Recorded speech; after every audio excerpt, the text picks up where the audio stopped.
Rhizosorb is redefining what growers expect from phosphate fertilizer. Backed by data and built for performance, Rhizosorb helps reduce phosphorus losses, improve uptake, and boost ROI without increasing input costs. Join the next wave of growers switching to the next generation of phosphorus fertilizers by visiting phospholutions.com.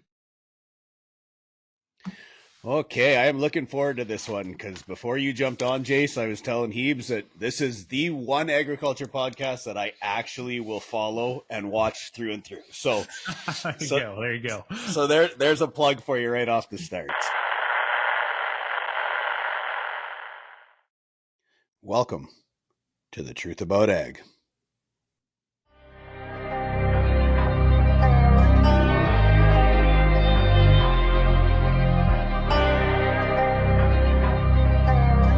So we are the Truth About Ag podcast, distributed under the Real Agriculture Media Network and powered by the Heber Group of Companies. Remember to like, share, comment, and subscribe wherever you get your podcasts. So today we have the legacy farmer. Isn't that what I'm supposed to call you? Is that the term? I mean, I guess you can. When I created the company name, I had no idea it was going to be a term that people would really identify with, but it just worked out that way long term. So why don't we start there for the groups in Canada who don't know you? And I mean, I've played your stuff during Farmer Coach. I believe in a lot of the stuff you say, and I like how direct you are. So let's start there. Give me some of the history and I guess all the way to entrepreneurism, really. Yeah, for sure. So I'll kind of start way back and just kind of where I grew up. So I was raised in a small town in western Kansas called Tribune. So it's a 900-person town. My granddad started our family farm and feed yard back in the 1950s. And what's crazy about that story is he started it by going to Denver, Colorado, and getting a $15,000 loan on a handshake deal, which is just crazy that that's what happened back then, but that's what happened. So anyways, he built it into a big operation. We had a feed yard that had, fed about 14,000 head of cattle, and then we had a few thousand acres of ground. And my granddad was really focused on making a true family operation. So my dad ran the feed yard and built that over his life. And then I had two uncles that ran all the farm ground, and then two aunts that worked in the office and kind of managed everything there as well. My granddad also had a grain facility and stuff there too. So anyways, a lot of different moving pieces, like a true, generational family farm there that had the opportunity to hopefully, live on for several generations. But unfortunately, that didn't happen. So summer of 2005 is when the entire thing collapsed there. And so, I was with my parents, unfortunately, when they got kicked out of their house. And I remember the day that my granddad told my dad it was over. And, and the thing is in the community that we grew up in, 900-person community, it didn't just impact my family. It impacted everybody there, because even with the grain facility going under and stuff like that, there was a lot of farmers around there that held grain there that ultimately didn't get checks, and so it was a big blow to the community there as well. But ultimately, I think about my parents and them losing everything. So, but, that happened in 2005. And so I was still in the middle of high school at that time.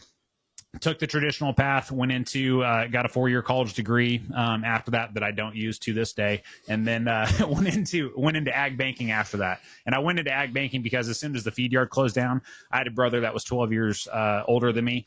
And he went into ag banking as well. So I was like, well, sounds like a good path for me there. But that part of my journey, that was basically from 2011 to 2016, essentially. Really important part of my journey because growing up on the operation, I learned what worked and didn't work on the operational side and working with family and just the collisions that happened there. Going into the bank, though, kind of took me full circle, and I started to notice just a bunch of gaps and problems and really just a lack of knowledge between farmers and finances and farmers and banking and things like that. But, man, ultimately, I don't know about you guys, but I can't sit inside all day. So I knew within the first 2 weeks of stepping in that bank that there's no way I'm living out the next 40 years in a 12 by 12 box. Like there's just no possible way I can do it. So 2016 is when I left the bank, and my wife and I, we had 2 babies at the time, and I had no plan. We had $4,000 in savings, and I said, hey, I'm going to try to figure this out, and we'll see where we go. So that time was really a struggle for me. So basically from 2016 to 2019, those were the tough years. Like those were really hard years for us, tested our marriage, tested our commitment to each other because we had no consistent income. I had not started a legacy farmer yet. I was just trying to figure out how could I give back to the ag community? How could I help and also produce, good income for my family there too? And man, I tell you what, I almost went back to the bank until I filmed the first video for Legacy Farmer. And it's like there was divine intervention in that moment because I launched the first video and then everything started changing. right? And so the first version of Legacy Farmer was primarily just group coaching and consulting, talking about operational issues, family issues, succession planning, that type of stuff. But I continued to get financial questions. And that's when the entire model shifted to, yes, we still talk about all those things, but we have a major focus on just financial structure, organization, business entity organization, tax planning. But ultimately, the foundational issue is knowing your numbers at a detailed level so you can use those to drive your decisions and your operation off of facts, not feelings, which I know you guys have experience with and things there too. But man, it's turned into, a one-man show back in 2019 to where now we're, at this time of this recording, we're a team of 25 and several business coaches and a lot of customers and from across the country, and a lot of good problems to solve, but problems nonetheless. So anyways, I'll stop there. That's a quick 5-minute version of, hey, 2005 to 2025. It's almost like, other than the appearance, it's almost like looking in a mirror, Heaves, to be fair. Yeah, there's a lot of ups and downs on the journey for sure. Oh yeah, and honestly, both of us could probably say the same thing. Got our CPAs, literally couldn't live in a box. He chose a little earlier than I did to pull the exit strategy, but then again, started Maverick in 2019, and then kind of along the same lines as yours. Same year then. Wow. Okay. Yeah. Wow. Yeah. It all came along the same lines as yours. If we saw some gaps, whether it was the banking, whether it was just the financial knowledge and acumen of the producers, and then ultimately turned into the coaching side, which was Farmer Coach. So, I mean, yeah, we have a very similar path. Well, I think unfortunately, there's not enough people that do what we do either. Oh, no, it's an underserved by a long shot. Yeah.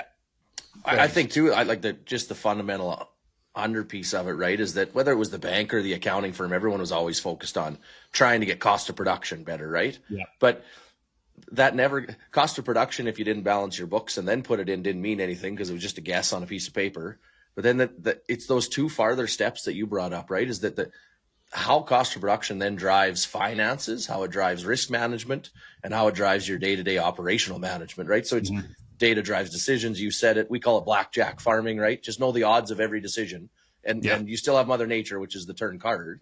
Yeah. But I think that's why there's not enough people doing what we do too, though, is really we're trying to change the mindset of the farmer from a farmer to a business owner where everyone you deal with isn't necessarily a supplier, it's a partner. And so when you go into your bank, you should go in confident enough in your own numbers that it's a partner discussion, not a, can I please get this loan? No, if you know your debt service and you know your debt to equity and you know you can make money, it's like, hey, I'm going to get this loan from somebody. I'd really like to work with you. And it turns into a partnership discussion, whether that be on debt, on risk, on operations. And it's that kind of switch, I think, that sure seems like you're trying to flick the same one.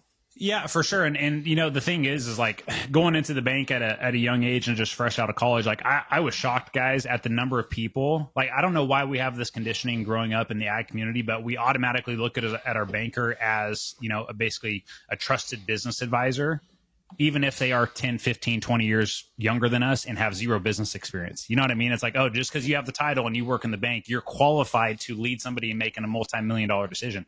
I was not qualified to do that at that time, right? And that's why I ended up being a bad banker is what I tell people, not because I didn't know numbers. I knew that very well and did my due diligence and stuff like that. What really got me interested is the two banks I worked at. My granddad tried to get financing there to save the farm operation. And ultimately, I got to go into pages and pages of reports and see exactly what happened, the decisions that were made, and kind of how those things ultimately transpired there.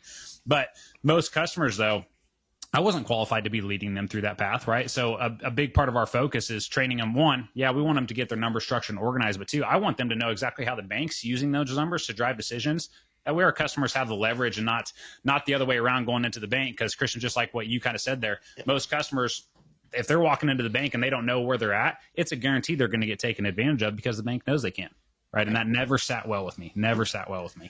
Yeah, and I think that's one of the main priorities that we have even in the business side for us is don't go in with your hand out. Go in. It's a negotiation, right? And most believe the bank's there to save them. Mm-hmm. The bank's making money off you. Like, it's a profit corp. Let's be fair. The 5 biggest enterprises in Canada are banks. Yep.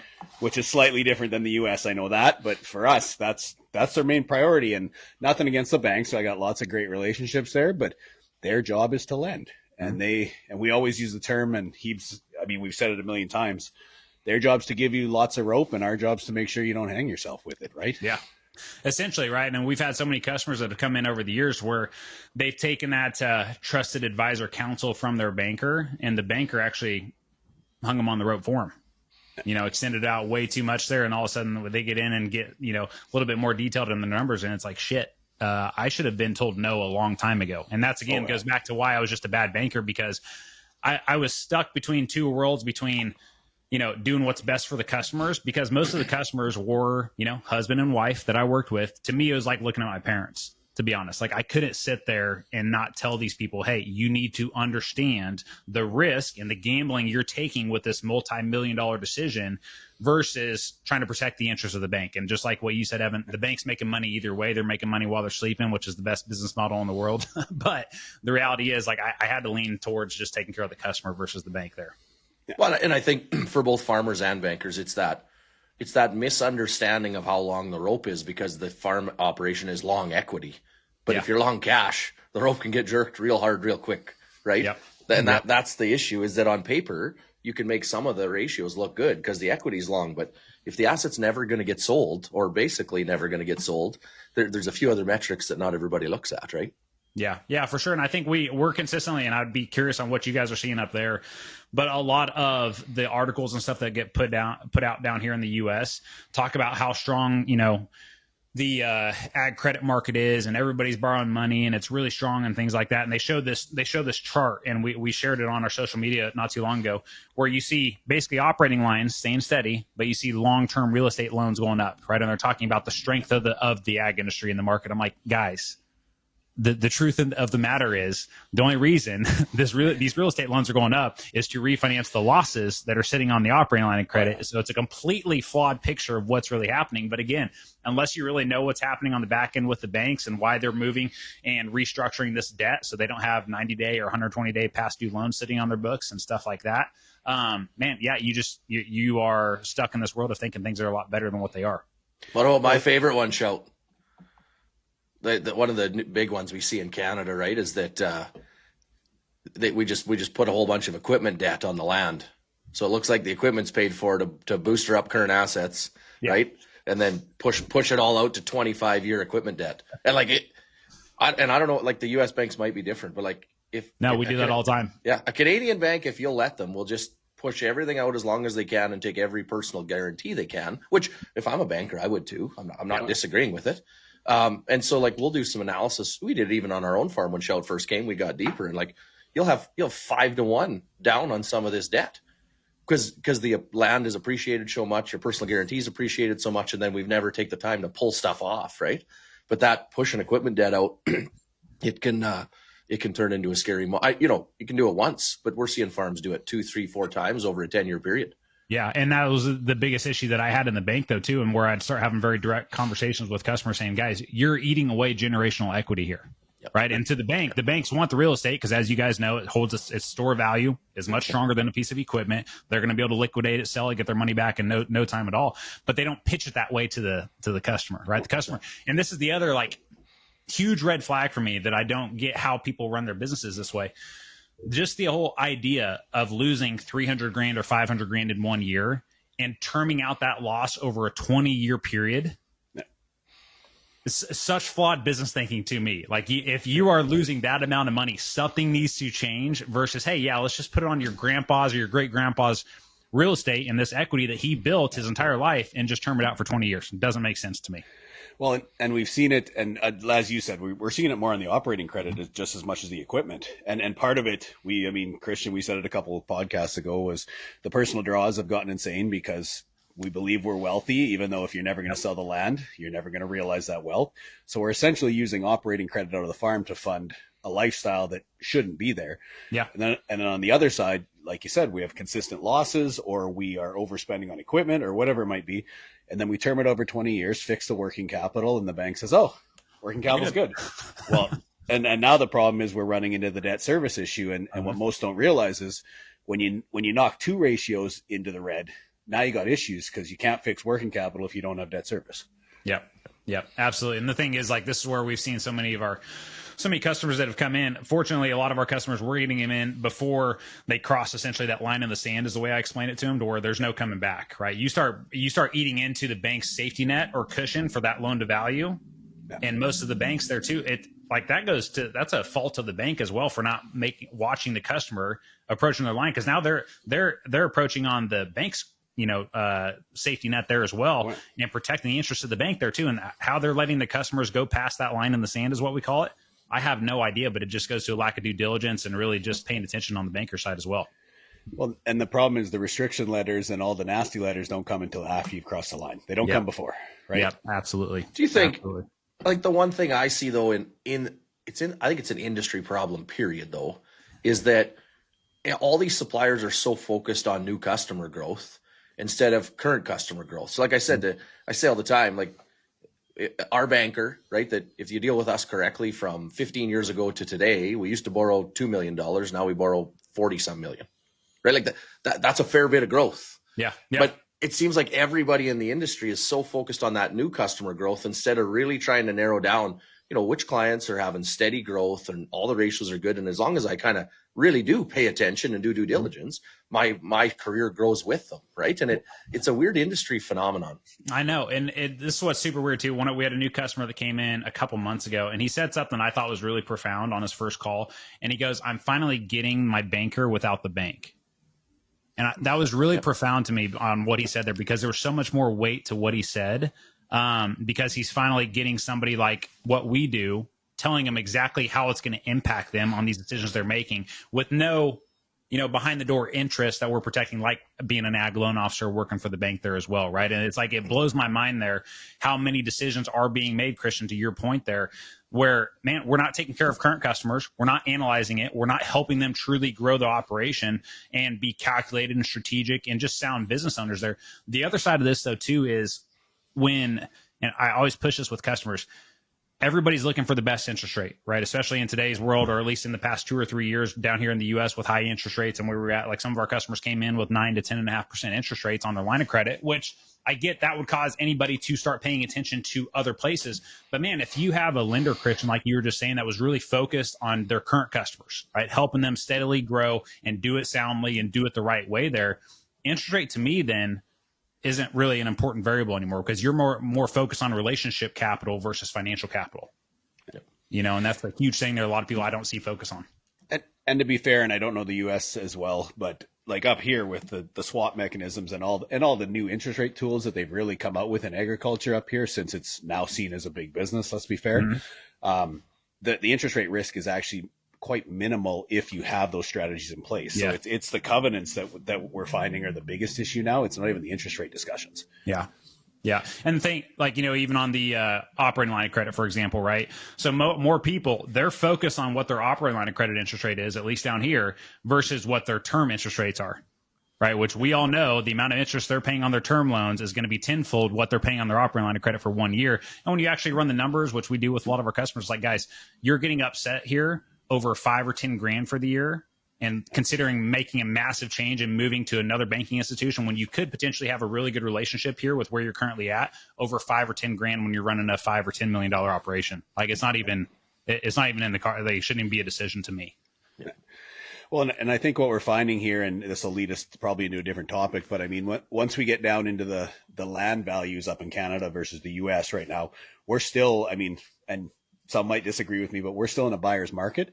So we're still to the point that guys are still in massive expansion mode, even though we've seen number of drought years, or we've seen some tighter margins or equipment costs rising. So guys haven't got out of that metric yet. And then the covenants are offside, or then the ratios aren't in a good position, but they still see these land values and say, well, 10 years ago, if I could have bought it, I would have. So I need to buy it today. Right. Yeah. Yeah. Well, what I'm just curious, and this comes to, my lack of knowledge there, but when you talk about land prices up there, what are they essentially? Because down here from Texas up to North Dakota, I know a lot of those prices in between there, but man, the range is pretty wide there. And I would say we're pretty wide in Western Canada too. I mean, across the province that we're in, anywhere from, let's call it 2,500 to 7,000, depending on the area. And the issue isn't so much the gap. It's that it doesn't matter on productive units. Yeah. So doesn't good land versus bad land. Honestly, there's some bad land that's going way higher than what the good land should be going for. Yep. And then I mean, if you get into the Red River Valley heaps and stuff, you're probably in that 15,000. So there is some higher priced, or 20,000 in Ontario, but we're still in relatively low number in where we are. So we're still seeing the expansion mode, a heavy push.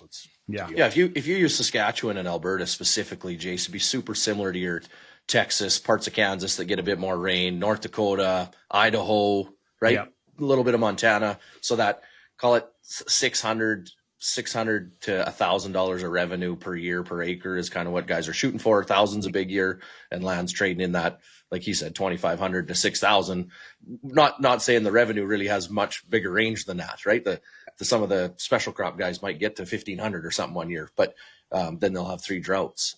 The big thing specifically in Saskatchewan is you have to be a Canadian resident, and even a little bit tighter than that. Like a Canadian pension plan can't buy land in Saskatchewan. It's still super protected compared to some of the U.S. law, right? Wow. So like I'm only an hour from North Dakota, like 2 hours from Minot, and so if I drive an hour, they can't grow any more crops than we can, and like the land price virtually doubles the minute I cross the border. And I mean, I watch we fly out of Minot lots, right? It's the exact same crops, right? Yeah. There's a little more beans north of Minot, like the heat units get a little higher there, but like typically it's a cereal canola rotation, exactly the same as us, but just the access to capital on land. And then the other thing too, I say, is the one thing I really noticed, I did TPAP in the US, was good friends with Danny Kleinfelter before he passed, and so got to know a bunch of farms.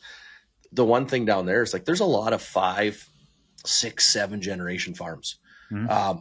That's not normal up here. Like I'd say a lot of 2, 3, 4, like we're 3 or 4 generations behind, which means that I think not only is it your guys' policy and law, it's also the fact that the land has had to change hands through that many more generations, which has created a bigger need for capital, right? Because any farm that has to be bought and sold within to the same family over and over and over every 30 years, it just blows my mind how we wreck. Mm-hmm. And I say on farms, but I've done enough work with small businesses. If it's going to be sold, if the legacy asset has to be paid cash for versus just be an investment where you pretend it's in New York instead of on the farm, and I pay you 3% every year as a sibling or as a cousin or whatever. This pure cash, it's created more needs for capital over the generational changes in the U.S. And I don't see Canada probably being any different, because as these farms increase in value and succession plans have to happen, banks simply aren't going to be able to do it all. Yeah.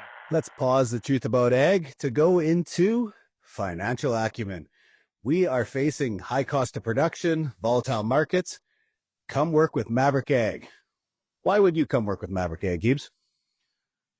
I'm a big believer in doing what you're good at. And so if you don't want to spend time in the details specifically of your financial management and financial acumen, then you're better off to partner with somebody. Run your farm, grow your crop, raise your animals, whatever your specialty is, and have a high level knowledge of the financial side. But let somebody work with you to get into the details and let you know when debt service is getting close to offside, what your cash flow is doing, and what months you're going to be tight, so that you can run the farm the way you want to be, as perfect as possible. Do you want someone to help you deal with the banking regime, or look at your next equipment deal? Reach out to Maverick Ag. That's maverickag.com. Yeah, that literally can't finance it, or the farm can't afford to buy it for the next generation, and we've seen that kill family farms down here more times than not. But is the divide, the mindset around dividing up the farm operation and the succession plan the same up there as it is down here, to where they just want to break it up evenly between kids, or are people more committed to leaving it to the one that's coming back to really take over and lead the operation? I would say we're moving more towards, like, I mean, don't get me wrong, the legacy, there's still that discussion up here. Mm-hmm. And part of the discussions we have with guys is not necessarily that you leave the non-farming systems with nothing. Like that was never the plan in agriculture. It's how do you structure it and how do you set it up so it's a dividend. It's not you're not buying it on day one. Yeah, it's a payment over time, or they're a partner in the land co instead of being part of the operations. Like those are the discussions we're starting to have more on that side. Is that and don't get me wrong, guys used to use life insurance to equate everything, but with the land values now, I mean, unless you're going big whole life, it's not going to work. Well, I think even with the land values now, can you get a life insurance policy big enough to where it's equal? Yeah. No. Well, I think too, then let's be honest, the number one plan is just not have a plan. Yeah. There's still too many of those. Mm-hmm. And I think, we have a different view on it, show, because we like the dividend policy, et cetera, but we're also huge drivers of profit should be split with the kid or kids that are home farming as early as you possibly can. right? So instead of them, you know, you're going to get this when you're older. No. If they're making part of the management decisions and a key part of the farm when they're 20, then they should get 5% of the profits when they're 20. And by the time they're 30, they might be at 50 or 60 or 70% of the profits. Because then all of a sudden, you're not talking about the argument as much on sweat equity and old equity and the on-farm child or manager has built up a pretty big equity pool where they can just pay dividends, i.e. land rent on the old equity out, right? It's those ones that don't do anything for 30, 40 years. And really that, you know, kid's a glorified employee or treated that way. And then all of a sudden you got to have that discussion and say it should be split up fair. Like, my dear God, it does not work. Yeah, no, and I talk about this back in the early days. I remember a couple distinct conversations I had with guys that were in their early 50s or, you know, just in their 50s in general. Literally grown men crying on the phone to me because they went back to the farm operation after college, been there for 30 years, and they're like, I have nothing to show for it. Nothing to show for it. My balance sheet is shit. I have no equity. And now they're not even confident. 30 years just went by. They went back based on they promised of one day getting assets with never having a plan written out. And now 30 years later, still no plan. So you tell me what their confidence is that one's ever going to be created. And so that's where a lot of the talking points that we have with the younger customers coming in. Yes, definitely the profit shares per year to get them thinking like a manager, and also getting them to experience the good years and the bad years on the farm and kind of training that muscle there. But the biggest thing is, like, for any of our customers that are going back, making sure there is a plan written out and in place there so that they at least know it, and maybe it's just profit share or whatever. But I've had two distinct customers over the years that actually made the decision to leave a third or fourth generation operation because there was no plan in place and there was no movement from their parents to ever get one in place too, which I applaud those people that have the balls to do that. Yeah. And we're seeing that more up here too. I mean, I'm having discussions with guys of that exact thing is I'm going to need to walk away if we don't have a plan soon. And whether it's working or not, that's a whole nother discussion. But at the same time, all it's doing is shrinking our pool for actually taking on those acres, which then ties into the consolidation discussion and everything else, right? Like it's actually hurting agriculture. Yeah. I got 2 points. So one we need to discuss after. I think always the one interesting one I like talking about is the appreciation of the old land. So, like, in a lot of cases, the reason the older generation got to see that appreciation is because the younger generation was there and managed it and ran it. Because if they hadn't have been there to run it, they actually don't want to rent it out to anybody and they would have sold it. So there's always that discussion on the kind of the crystallization and increase in equity from the point that they kind of become the managing partner that I find is a touchy subject, but it's an interesting one, especially with what land's done the last decade. Secondly, I think one, and you're seeing this some too, a really neat thing we're starting to see is some, 55 to 65-year-old farmers really being proactive. They don't have any kids that want to come home, and they're starting to make deals with non-farm heirs. And it's funny, you get those two, and it's a really good agreement. It's profit shares are going to be 50-50, and you get a 2% or 3% or 4% land rent in perpetuity. And it's logical. Well, we've seen some really good ones. You took the family dynamic out of it, right? Yeah. Which, I mean, that's a huge issue down here, though, too, is in trying to figure out how are we going to do that and train the kids to be business owners versus just employees, right? And we talk, and I know just doing research on your guys' site, you guys implement EOS. We do the same thing within Legacy Farmer. I live and die by that process, though. But our farmers and ranchers down here, the business, they're not thinking that way, right? And we talk, the biggest thing I talk about with them is don't rob your children of that progression from employee to manager to, department head, director, whatever you want to use as for your titles there. Because I tell them, like, the guys that are, they teach at or basically keep as an employee for 40 years, all of a sudden have all the management decisions dumped on them. That person does not have the capacity to understand what they've been given, nor do they respect it, Kristjan. So going back to your point here, this is why we're able to lose $500,000 in 1 year and just term it out against great granddad's equity and the land that he built for us. Thankful to him, but there's no respect there. Right. And even building Legacy Farmer, I had to build it from nothing. And I started out with basically negative equity where I was at that time in my life. I'm super grateful for that because I respect it so much differently versus, man, if I would be back at the feed yard right now, guarantee you with the way my granddad was, he trained all of us to where, there was that entitlement. Right. As a kid. And, there's entitlement and expectation that you come back and this is what you'll get and all that type of stuff there. So I'm super grateful that I had to build it from nothing because now I respect it completely differently, which I'm sure is the same for you guys too. Yeah. I think show too, our favorite thing, is the equity calculator. And this was a simple way to try to explain to parents and kids, right? So don't ever get in the habit that it's just profits or it's just wages. So we pay land rent, and we try to get everybody to pay land rent, even on all the owned land, because that way older generation owns more land than you. They get that land rent comes out first. It doesn't matter if you grow a crop, and it might be at a discount to fair market value, but everyone's getting paid the same land rent. So pick a number.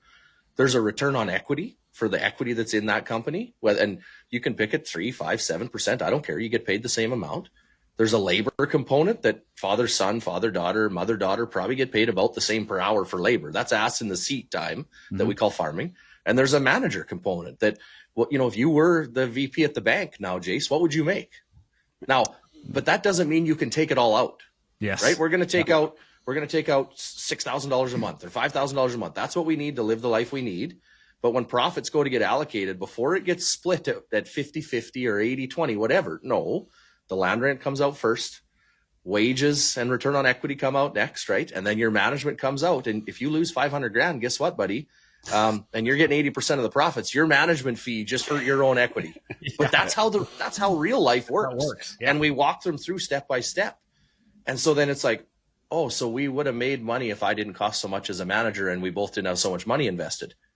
Well, you could look at it that way, or you could say, if I worked at the bank and we had all our money invested in the stock market, we'd have done better this year. So let's get our ass in gear and do better next year, right? And it's just a super simple visual that they're like, geez, you're right. I have a real estate company. I have the ability to place my own capital, which I'm investing in myself, and 8 years out of 10 is a great idea, right? And I have to get paid for working and managing. And it's three different discussions. And if you look at them that way, it can be pretty powerful. Yeah. Well, I'm curious though, like do the operations that you guys work with up there actually have the profits in order to be able to implement that type of model? Yeah, let's call it there's a gap. Okay. Don't get me wrong. I'm just really curious because I'm thinking like through our customers, I'm like, man, I can think about 10% of our customers that have that level of profit margin to where we could actually implement something like that and do it the right way, versus most of them that it would get a little bit more challenging for sure. Yeah. And to be fair, I'd say we niched pretty hard off the start, to be open with the Jace. Like I went after farms that were much similar to HGV and others, just because that's kind of where my interest was, to be fair. I liked the consolidated, I liked the bigger entities. And now that we're started farmer coaching, start moving into some of the other operations, there's still some really strong smaller operations. And I'm using the term small, don't take offense. Like for up here, let's call it 5 to 10,000 acres, 3,000, whatever. But they have controlled their cost structure. They understand their financial side. They are strong operators. So you are correct. There is a segment of the industry that you can't use this with because there's just no profit in. Yeah. And that segment, that's the hardest ones to work with, to be fair, because they're also the most emotional, most likely. Yep. Where the other segments already got the business acumen, they're seeing profitability. It's just a way to get rid of that sweat equity, and that was the biggest issue we were having when we started talking transition or bringing people in or non-farming siblings. It was that sweat equity discussion, and the equity calculator was a way just to show it, right? Yeah, yeah. It's where I get in trouble, right, Evan? On succession, is that you always get in trouble. Some succession experts don't always enjoy my talks because my argument is there's nothing of success to split here. Yes. Like we don't need to get into the deep emotions of if we like each other or can we get along. If you don't make any money, there is nothing to split up. Yeah. So what's the business plan first? And I don't care if you don't make money, that's fine. But how are we going to grow this into an operation large enough for 2 families or more to live off of? And if we can't have that discussion first, then it doesn't matter. Can we separate son and dad in our conversation or daughter and mother in our conversation? Because if everyone's taking $500 a month, you can't buy your groceries. Yeah. It's not going to work. It doesn't matter if we get along or not. And I would say that that's a big issue though, too, down here in the U.S. with the easy access to capital, because it's allowed our customers down here to become a lot more leveraged, which means it goes back to the same conversation there, Kristjan. If all you're inheriting is debt, there's nothing to inherit.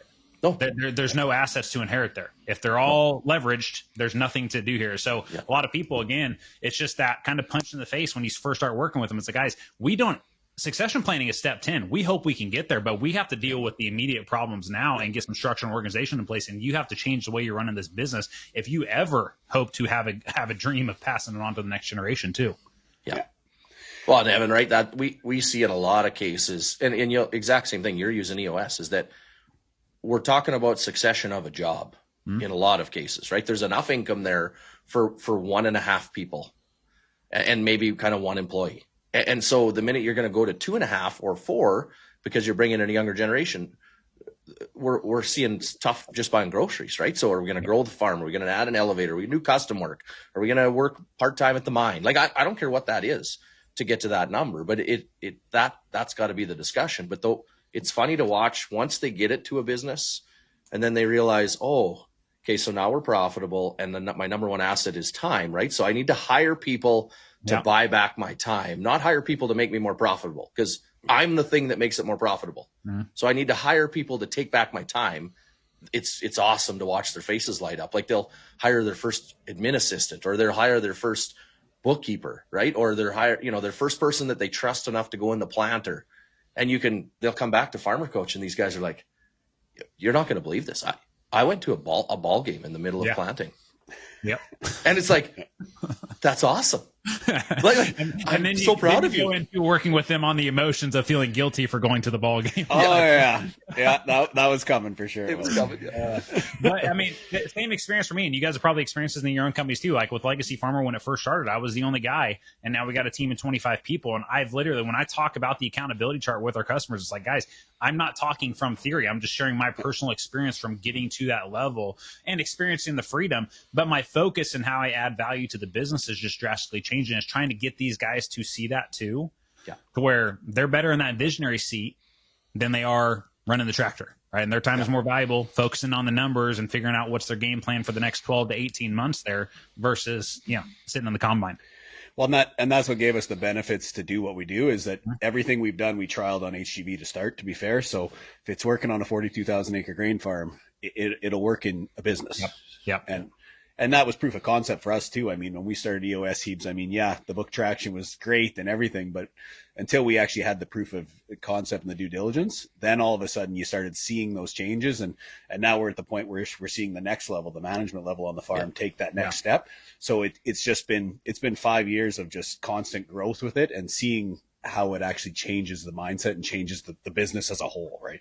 Well, one thing I'd love to learn about you guys and your experience with it, but also too with your customers as well. But us going through and implementing EOS and specifically the accountability chart, the most challenging thing that I went through, but also too that we experience on the farm operations as well, is that flow of communication and respecting the flow of communication as well. My granddad would end run my dad all the time on the feed yard. My dad would go out 4 a.m., get all of our feed truck drivers. There's 15 employees out there, get everybody, clear for the day, what their actions were and things like that. My granddad would come down at 10 a.m. and then blow the whole thing up, right? Yep. And so the biggest challenge for me, even within Legacy Farmer, was learning to respect the flow of communication and why that chart is structured that way. But man, that is such a hard thing to get in place with our customers as well when it comes to the ones with bigger operations, learning where their seat needs to be and respecting that flow of communication as well there. So curious if you guys feedback and thoughts on that too. Yeah. You want me to go? Yeah. So, 100%. And I think it's one of the number one conversations you have to have with typically, right? It's a father son. There's the odd father daughter combo and the odd father third party, mother third party, but I'll just say father son in this case. They need to be sat down originally and make them realize that you're both business people, and when you're at work, you're going to talk about work. And it can't be dad son, it can't be son dad. It's like you're going to treat each other exactly what you would treat someone else in that seat, right? And that was kind of our probably lucky piece, is that Louis and I are very much that way. So, I'd have to come down on him just like a other team member if he did an end around, and he'd have to come in and, talk to me if he didn't think. I said the joy of working with me, Dad, is that you can come talk to me if you don't like what I'm doing with the money. If someone in New York, you can't, right? Yeah. And so in no way am I saying it was easy. There was a lot of awkward conversations, but we were willing to have the awkward conversations, right? Yeah. And then when we took the next step, when I hired Jeff, our COO, I literally rented an office in town, and 3 days a week I worked in town. Yep. Because we couldn't stop it, and it would just, because we say we're 42,000 now, but really when I got super involved at kind of 16, we were 2,500, 3,000 acres, right? So I've kind of been through all of this that the customers are going through.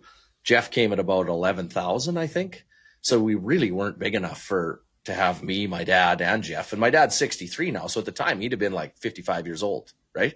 So he was right in the heat of it. I had to get an office in town because we couldn't stop it.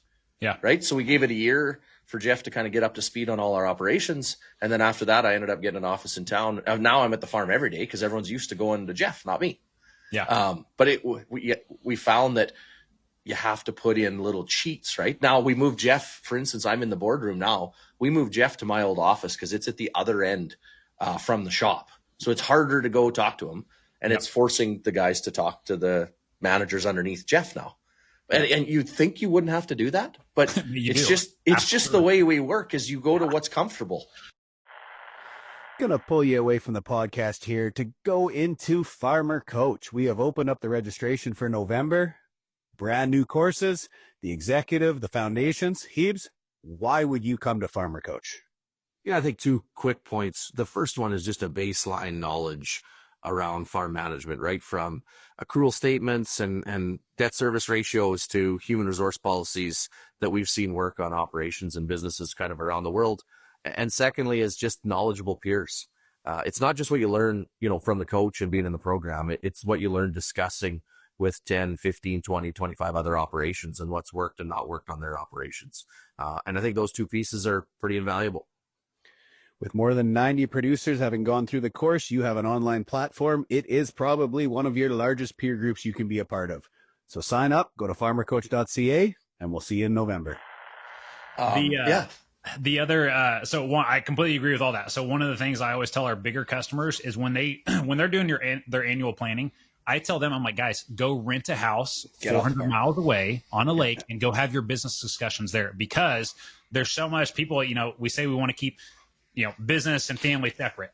On the farm, guys, it doesn't happen. It just doesn't happen. And we could drive around my feed yard right now, and I could tell you, the problem with basically living now on the farm that you grew up on is even if you're a 40 or 50-year-old, it's pretty easy to get sunk back in or pull back into your 15 or 12-year-old mindset back when you're there and just get used to talked down to or told what to do and that type of stuff there. That's why I just constantly push people like, guys, invest in the office away from the farm operation, or invest in the house and make sure you're having these discussions in a controlled space and environment, because that container is so important to manage the energy there. And we would have never been successful at our farm there, just having all those types of discussions right there. Yeah, and I would say the 2 things with the accountability chart that struck me at least, was first of all the weekly meetings. I mean, the L10s. So I mean, to actually have a set L10 with an agenda of just get it done and get in, get out. Like, those used to be water cooler talks, and then an hour later you're like, we just wasted how many employees, how many hours to get this done, right? And then driving it down after that. So from the leadership meeting down to the ops meeting down to the office meeting, just that flow of communication and the flow back up, right? The other one that we do with clients a lot is just, I essentially have them fill out the accountability chart of, tell me all the roles on the farm, and they'll go agronomy, marketing, procurement, supply. I mean, there's 30 of them. Like, let's be fair. You are everything on your farm. Yeah. And then say, okay, put the name of the person in charge in that box, and it's their name in every box. And then it's like, okay, now do you see a problem? Because if you don't, I can't make it any more clear, right? Well, I don't think people understand or respect to the change in mindset from going from one seat to another, right? And that's why, I live and die by my calendar, because on Mondays, Wednesdays, Fridays, I'm in visionary seat. On Tuesdays, Thursdays, I'm in appointments or marketing seats or whatever that is there as well. That and so you got to separate your seats out by your day and make sure you're controlling your environment so you can stay focused on that seat that day. And the guys that my granddad ran a very one of our initial things that we take all of our customers through is the difference between a centralized and decentralized operation, right? Which goes back to my granddad having to be in control and a micromanager of everything. And the guy never got anything done because every single person on the team, every question, every problem, every solution had to go through him. And he's pissed off because his phone's ringing 25 times a day. Actually, it's a lot more than that. We've had some customers come in too that said their average number of phone calls they get is 60 to 80. And I'm like, there's no way in hell you are getting anything done if that's the case there. So it just goes back to the importance of having that accountability chart, that structure, so we can build a decentralized operation that works around you versus one that just runs through you 24/7. Well, and it's interesting because we're probably two to 3 years behind you kind of on the legacy farm versus the Maverick side. And so because we've done the EOS implementation on the farm, now we're pulling it across to the consulting side, and we've expanded here the last year with multiple employees. And it's like, okay, now you get to break it down for them, and here's the line of communication. And it's just interesting how it builds throughout, and it does. It makes it so much more clear than it used to be. Like, both of us came from big corporate, and it didn't work like that, and that was the main issue, right? Well, and I'll share just an experience too. So when we first started building the first version of our software, Farmer Metrics, first version was actually on Google Sheets, which is just crazy to think about. That was back in 2021. I paid a programmer $6,000 to build out all the custom calculations, and just the way that I viewed financials from a banking standpoint, and how I just tried to keep things clean and ultimately get a lot of clarity. We hired our first software developers, and I used a third-party company out of Wichita, Kansas, right? And these guys have built a software for Kansas Livestock Association, so I was comfortable using them. Anyways, we just ended our relationship with them back in June, because over the past 2 years, I start, expanding our team and hiring for each department. We have 5 internal software engineers now, so we didn't really need them anymore. And there's an experience that happened 2 weeks ago where all of our communications in Slack. I don't know what you guys use, but we have all of our channels and everything in Slack right there.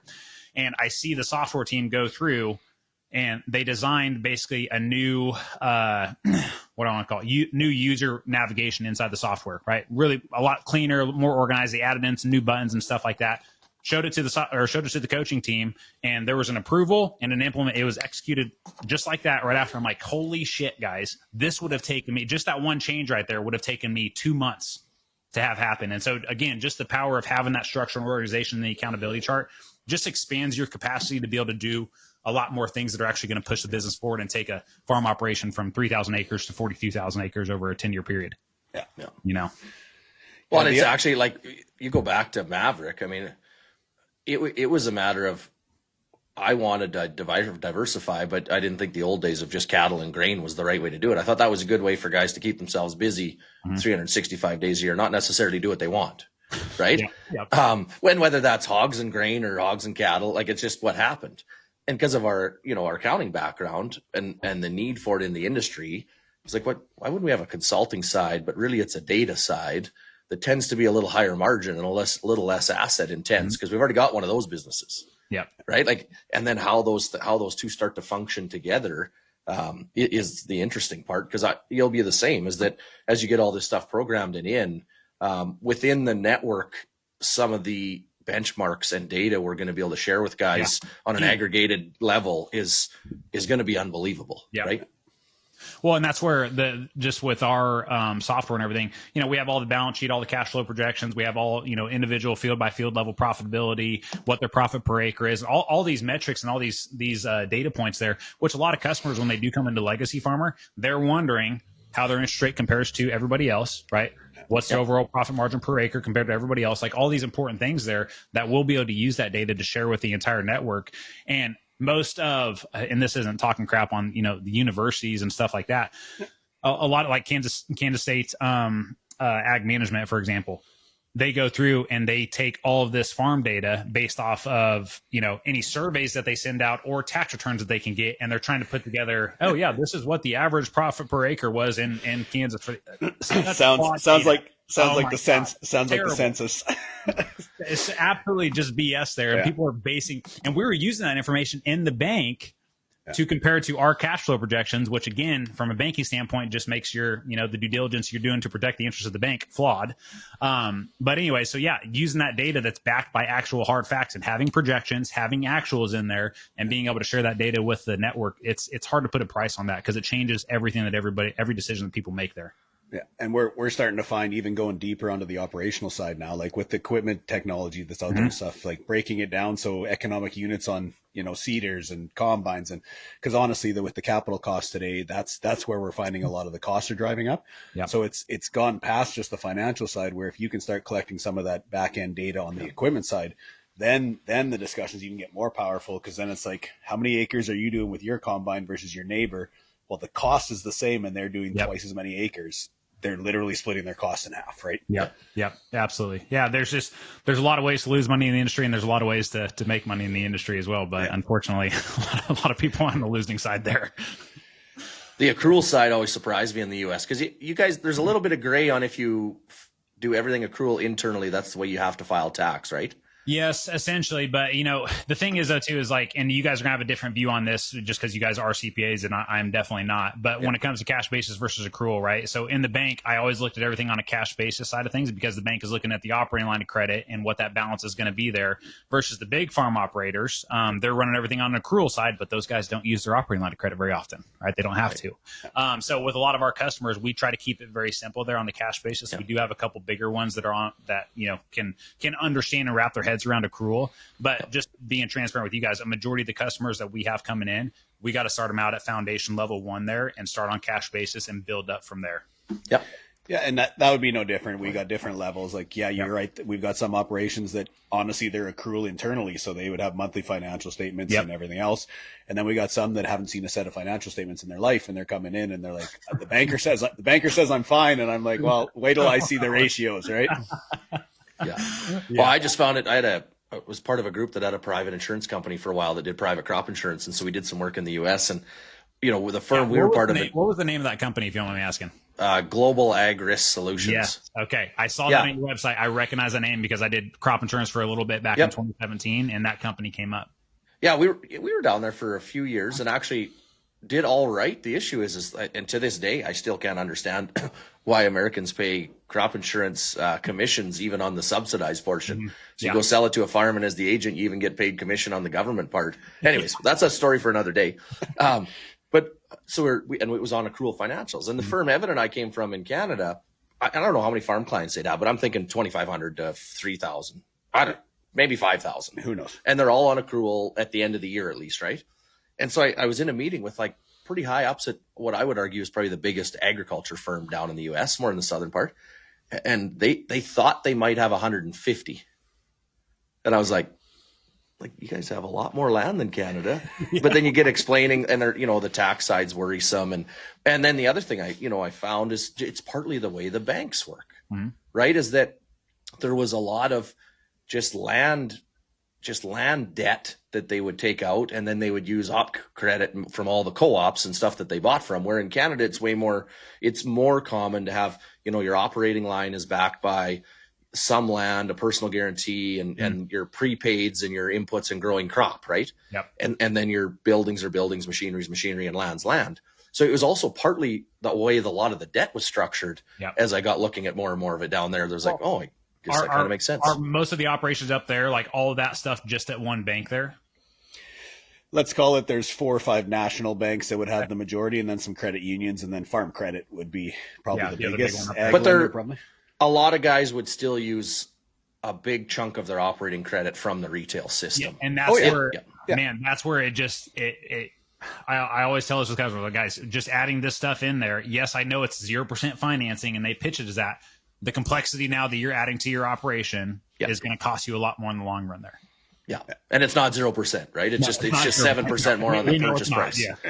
Yeah. It's one thing we've been pushing, guys. Period. Is like you said on the banks originally, spend a lot of time trying to understand the other business. So what's going to get your banker in trouble? Like how many covenants? Where are they at?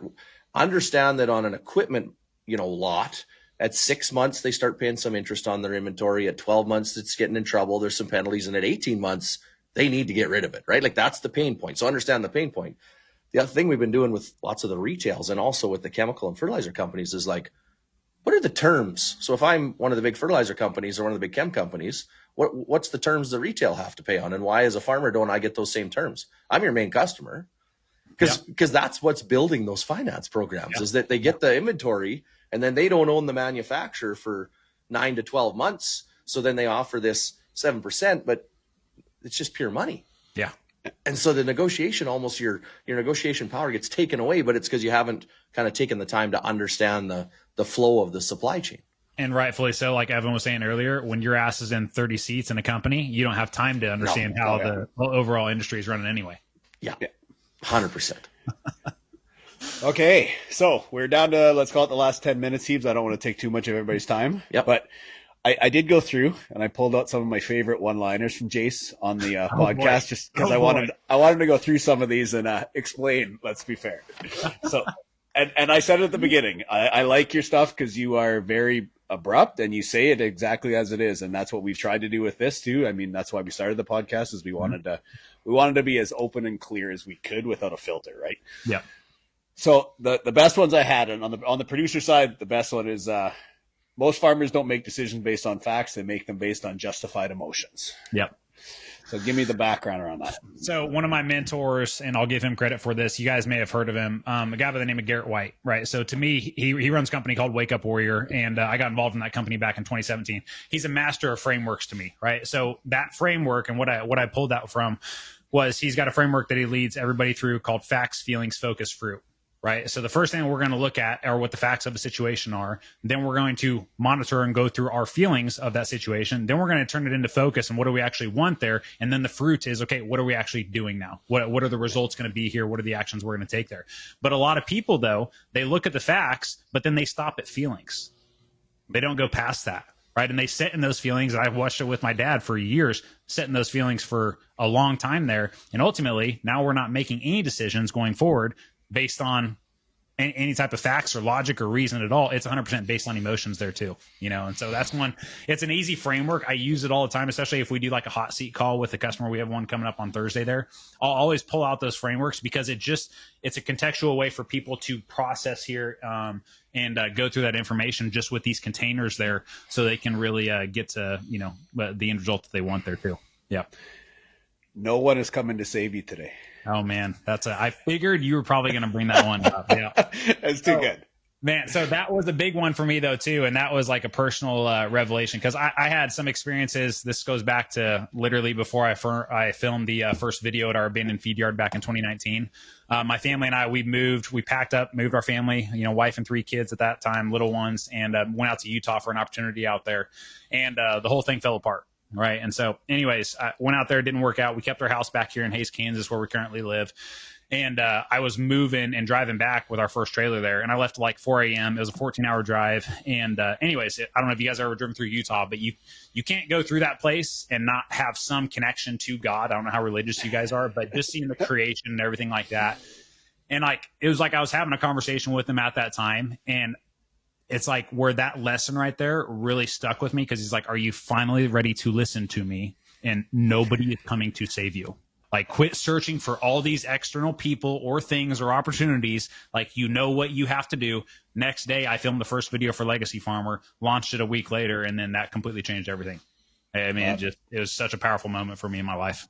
Love it. Last one. Proactivity trumps dependency. So again, I talk, you guys see this with tax planning, for example, right? Proactive versus reactive, tendencies when it comes to tax planning. All of our customers, we push them to start tax planning in October so that they know what their tax bill and have a plan on what it's going to be 60 to 90 days before there, versus putting themselves in a situation where the time margin is way too tight. And now we're reactive or emotional with every decision, just trying to save some dollars there versus, being on the other side, prepared and proactive and ready to go. Right. And guys, that's the thing. I talk a lot in my stuff about being the top 1% of farmers and what it takes to be there. It's literally being proactive versus reactive, right? And thinking through. But if you're in a point to where you're so heavily leveraged, every decision then is reactive because you're just trying to get to next year, versus Kristjan, with your guys' operation, 42,000 acres and the bigger operations you work with. The thing that I always respect and appreciate about those operations, and people wonder why they get a lot of opportunities.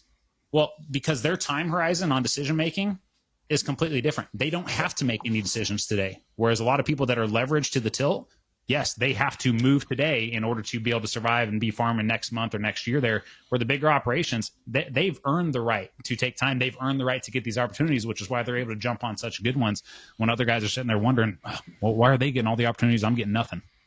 I always talked, like that's one of my jobs, obviously, as visionary, is to kind of, as farmers grow through this, explain what I went through and what it feels like, right? And I 100%, as I started hiring people, it's like, we're working 24 hours at seeding. And if I'm not out there, it's guilt. Like you feel horrible that they're doing it. But then you start to understand that your team actually takes great pride and that they can do it without you. It's actually a win. Okay, I can get over that.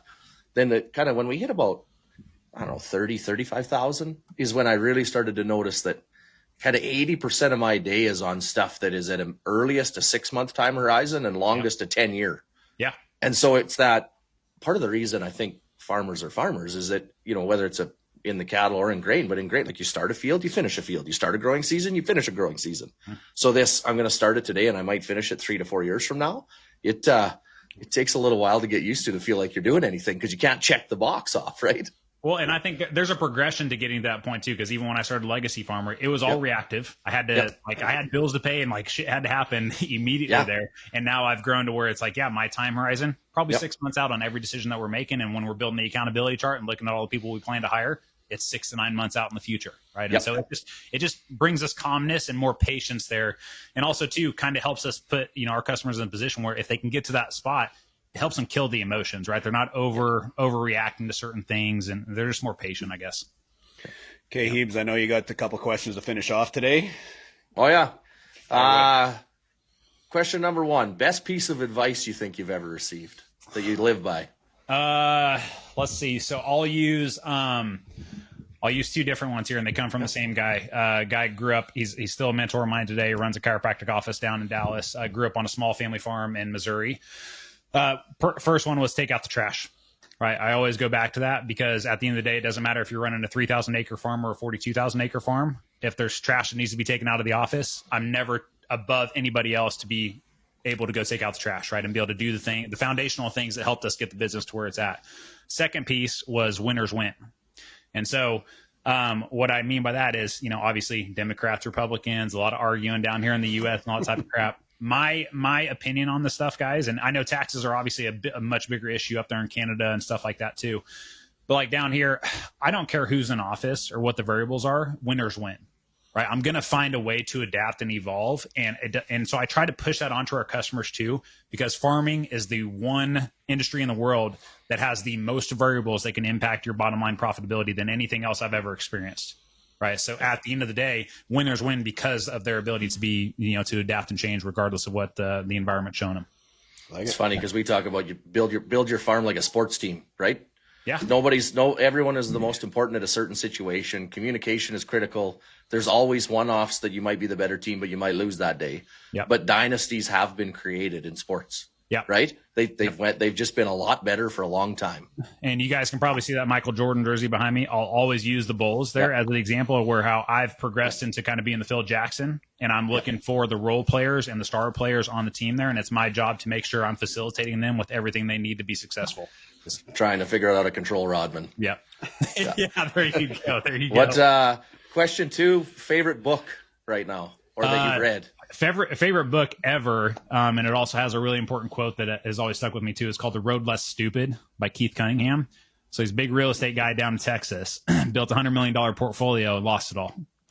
And anyways, in the book, he talks about all the mistakes that he made that ultimately got him to that point. And anyways, one quote that I always share and always remember in there is he said in there, a majority of success is found in learning what not to do versus learning what to do. And that always stuck with me. And it goes back to the importance of a community of farmers learning from the mistakes of other guys. Because with my granddad, for example, I don't remember what my granddad did to build the operation, but I do remember the massive mistakes that my parents still remember to this day. But also too, what it takes to be successful, and you guys may or may not agree with this, changes from year to year, right? Market environment changes, everything like that. But what it takes to lose, man, those mistakes stay pretty constant over a lifetime there. And I remember those mistakes. Okay, last one. And I used to say if you were ag minister, but I'm not sure the ag ministers in either one of our country can get much done. So basically I say if you had a magic wand and you could pick kind of 1 to 3 things that you would do to agriculture right now to set it up for the most success it could have in 50 years, what would they be? I tried to prep you on this. I was like, I should have sent Evan a note to get your email, but I sent it on Instagram. I'm like, I'm going to feel bad throwing this guy under the bus. Fortunately, my team did send it over to me, so we're good. Okay. People monitoring those, they screenshot and send it to me. Good. So with this one, though, I mean, I did a lot of time thinking about it. I would really just pick one thing. Yeah. And it's kind of how my perception has changed. And again, this is going back to God and religion a little bit. But even with legacy farmer guys, yes, okay, technically, do I own the company? Yes. But in a way, though, I can't take it with me. So is it really mine, right? Or the way I look at it is that God gave me this to steward, right? It's his creation. Things happen in my life that there was a higher power involved at some points in those times there where it's inarguable to me. It's like, okay, so this isn't really mine. It's just mine for this time that God gave me to steward. Right. And ultimately, I try to push that mindset onto all of our customers there as well, because when it comes to the succession planning, the emotions come into play, right? And that ownership or that entitlement kind of comes into play. So I try to approach it with that. And so if there was any lesson that I could really impress on all of agriculture, it's like, okay, yes, your family name may be on the land. You may, have, a young cattle company or whatever, but it's not yours. Truly. You can't take it with you. It's not going to the grave with you. God gave it to you to steward. So do what you think he would want you to do to steward it. And that's where I try to focus with. And also too, gives me more patience and helps me not freak out when there's a lot of problems or things aren't going right or things like that too. We talk about it lots, right, Ev? Is that, at the acres we are now, people assume that I or Evan and I and Jeff care about acres. And it kind of goes back to your saying, and that I don't like to use the word never and always, but one thing I will say is it will never be sold. Well, the only way for us to accomplish that was to be a size that if my kids or family if they don't want to steward it after me, then it has to be big enough to be able to afford third-party management. Yep. And make it, or if we used to do these SWOT analyses, and I used to just do them with mom and dad and me and my wife, and 3-4 years in a row, what's our biggest threat if Kristjan dies?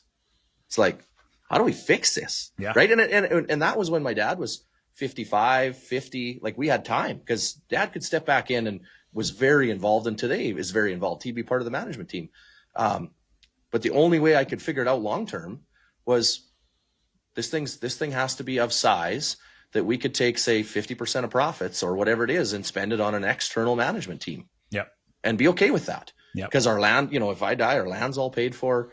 We know the profitability's there, and we could have an outside third-party management team, and my wife and kids and the history of the legacy asset are there forever. And that was really the fundamental theory behind growth. And we didn't think it would necessarily be acres, i.e. we have a consulting company. We've debated on some elevator ideas. Like it just, as you said, when your door is open for opportunities, it's amazing how little time you have to spend looking for them. Yeah. Like great ideas walk through my door on a weekly basis where I'm just like, let's actually give me a couple days to think about that. Right. Like some of my expansions are on December 22nd, right when I'm about to leave. And that's when they got thinking about maybe, I might not want to re-up my operating line next year. Let's go talk to Kristjan. And it turns into just an interesting discussion. Mm-hmm. Well, that's the interesting part is when employees start working at Maverick, I just tell them, I don't know what we're going to be when we're going to grow up, but it's probably going to be pretty cool. Yeah. We're here along for the ride anyway. Yeah. All right, guys. That was a very enjoyable hour, Jace. I appreciate your candor, and I love the conversations. I think we're quite similar on the mindsets. So it flowed pretty easy. I didn't even need questions this time, so we're good. Yeah, it honestly would be nice to do this with you guys every 6 months or 12 months or something like that, and kind of have an update. Hey, this is what's happened the past year. This is where we're at. This is what we're working on. This is what we're seeing. Yeah, for sure. So give us the plug before we're done. What do you want to plug today? What do you mean by plug? What do you want to sell? Sell something. What do I sell? I don't need to sell anything. If people want to learn more about Legacy Farmer and you're in the U.S. and want to learn more about what we do, you can go to legacyfarmer.com or search for my name, Jace Young, on Instagram or Facebook, and you'll be able to find all the information there. If people want to access a free trial or free version of our software, they can just go to farmermetrics.com, and we literally offer the balance sheet and cash flow projections for free to kind of be that foundational piece for people just to get a basic understanding there. Yeah, love it. All right, guys, that's all. So like, share, comment, subscribe, and that is The Truth About Ag. Thanks for joining us. The Truth About Ag podcast is a proud member of the Heber Group, which includes Heber Grain Ventures, Maverick Ag, and Farmer Coach. We appreciate the support. Lastly, please like, comment, share, subscribe, and ring the bell. And if you have questions for a future podcast, please leave in the comments below. Thanks for listening.